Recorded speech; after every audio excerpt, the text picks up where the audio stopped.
Welcome back to e learning with Hina ma'am channel. आप देख ही पा रहे हो नोटिफिकेशन में DRDO। ठीक है, अप्लाई नाउ रिक्वायरमेंट। ठीक है, DRDO की तरफ से ये रिक्वायरमेंट आया है। अगर बात की जाए नोटिफिकेशन में शार्प सब कुछ क्लियर है। और ये नोटिफिकेशन आपको मेरे टेलीग्राम तथा व्हाट्सअप दोनों पर मिल जाएगा और दोनों की लिंक जो है वो डिस्क्रिप्शन बॉक्स में मिल जाएगी। तो चलिए देख लेते हैं यहाँ पे क्या क्या रखा है। यानी यहाँ पे पोस्ट ऑफ वैकेंसी की बात करें तो काफ़ी है। जिस तरह से आपको अदर स्टेट में मिलती हैं उसी तरह से इस बार DRDO ने निकाली हैं।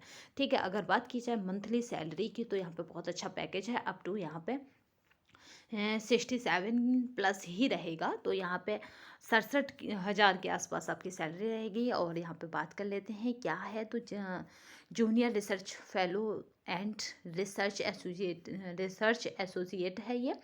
और यहाँ पे बात की जाए तो यहाँ पे वैकेंसी जो है आपको 14 वैकेंसीज ओपन हो रही हैं इस टाइम पे। अगर बात की जाए यहाँ पर जो डिग्री रहेगी वो M.Tech रहेगी। M.Tech इन फर्स्ट डिवीजन वो थे ग्रेजुएट। वो M.Tech वाले ग्रेजुएट होते हैं पोस्ट ग्रेजुएट लेवल। ठीक है, तो इस तरह से अगर बात की जाए यहाँ पे क्या रहेगा तो 28 ईयर से। और यहाँ पे should not be more than, ठीक है याद रखिएगा 28 year for the post of the junior research fellowship और 35 year for the research associate. अगर आप 28 साल के हैं, 28 साल प्लस हैं तो आप किस में डाल सकते हैं, रिसर्च एसोसिएट में डाल सकते हैं। 28 माइनस यानी 28 से नीचे है तो आप किस में डाल सकते हैं, तो आप जूनियर रिसर्च फेलोशिप में डाल सकते हैं। ठीक है, यहाँ पे क्लियर दे रखा है। क्योंकि वैकेंसी का एक बहुत वैकेंसी जो है उसमें बहुत अच्छा मंथली पैकेज है। तो आप इसमें ज़रूर अप्लाई कर दीजिएगा अगर आप एलिजिबल हों तो। ठीक है, नोटिफिकेशन पूरा आप हमारे टेलीग्राम से देख लीजिएगा। चलिए, तो यहाँ पे देख लेते हैं। टेलीग्राम से ना देखें मे भी तो आप इसकी साइट्स पे जाके देख सकते हैं। आप नॉर्मली DRDO डालेंगे रिक्वायरमेंट 2024 तो आपको ये क्लियर दिख जाएगा।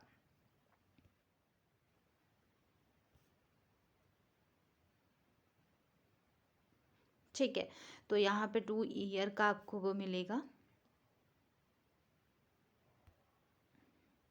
क्योंकि जितना यहाँ पे ऐसा होता है जितना अच्छा पैकेजेस कोई देता है उतनी ही अच्छी उसकी क्वालिफिकेशन या फिर कहें कि टेस्ट को पास करने के लिए ज़्यादा मेहनत करनी पड़ती है। अगर बात की जाए यहाँ पे जूनियर रिसर्च फेलोशिप की तो यहाँ पे एसोसिएट की क्या है 14 वैकेंसी सीट्स हैं।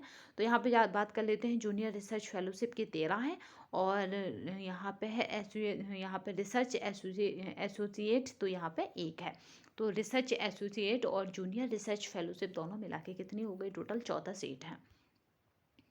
ठीक है, 14 सीट है। तो अमूमन जो जहाँ तक पहुँचेगा वो वहाँ तक पहुँच जाएगा। यानी जिसको 14 सीट हैं तो भरी तो 14 है, जानी ही जानी है। तो आप कभी भी ये ना देखिए कि सीट कम है या ज़्यादा है। अगर आप एलिजिबल हुए, आपका क्राइटेरिया सही रहा, आपका टेस्ट रिटन अच्छा गया और देन सब कुछ अच्छा गया तो आप भी एक सीट पर सिलेक्शन ले सकते हैं। ठीक है, यहाँ पे अगर बात की जाए रिसर्च एसोसिएट की तो यहाँ पे है applicant must be have a PhD in agriculture. ठीक है, आपके पास क्या हो, PhD होनी चाहिए एग्रीकल्चर में। अगर बात की जाए जूनियर रिसर्च फेलोशिप की तो यहाँ पे है एप्लीकेंट मस्ट हैव एन क्या है MSc, फिर MBBS, फिर in the first division with net qualify. जो UGC का नेट होता है, जो SCRT यानी यहाँ पे UGC जिस तरह से नेट कराता है उसी तरह से साइंस वालों का भी नेट होता है, आपके पास वो होना चाहिए, याद रखिएगा। ठीक है, यहाँ पर graduate and post graduate levels पर भी होना चाहिए। यहाँ पे क्या है M.Tech जो है in the first division at both the graduate and post graduate level. यानी आप दोनों ही लेवलों पर फर्स्ट डिवीजन होने चाहिए तो आप एलिजिबल हैं जूनियर रिसर्च फेलोशिप के लिए। ठीक है, अगर जिस देखिए 2 क्वालिफिकेशन है तो एक में तो ये अवेलेबल हो जाएंगे। यानी आप क्या है, आपके पास नेट नहीं है बट आपके के पास क्या है ग्रेजुएट पोस्ट ग्रेजुएट में फर्स्ट डिवीजन है तो आप इसमें अप्लाई कर सकते हैं। देन उसके बाद अगर आपके पास MSc है और आप नेट हैं तो भी आप अप्लाई कर सकते हैं। तो इस तरह से इसकी क्वालिफिकेशन को समझिएगा। चलिए यहाँ पे बात कर लेते हैं अदर इसके रिक्वायरमेंट की। तो यहाँ पे एज हमने डिस्कस कर ही ली थी। अगर आप किसके लिए डालना चाहते हैं तो आप जूनियर रिसर्च फेलोशिप में डालना चाहते हैं तो 28 साल तक डाल सकते हैं।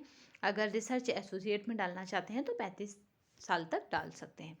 चलिए यहाँ पे बात कर लेते हैं। अगर सैलरी पैकेज की देखी जाए तो जूनियर रिसर्च फेलोशिप की बात की जाए फेलो की तो यहाँ पे है 37,000 है। और HRD वगैरह प्लस है। और यहाँ पे बात की जाए तो यहाँ पे 67,000 है प्लस HRA है। ठीक है, यहाँ पे HRA आपका अलग रहेगा। ठीक है,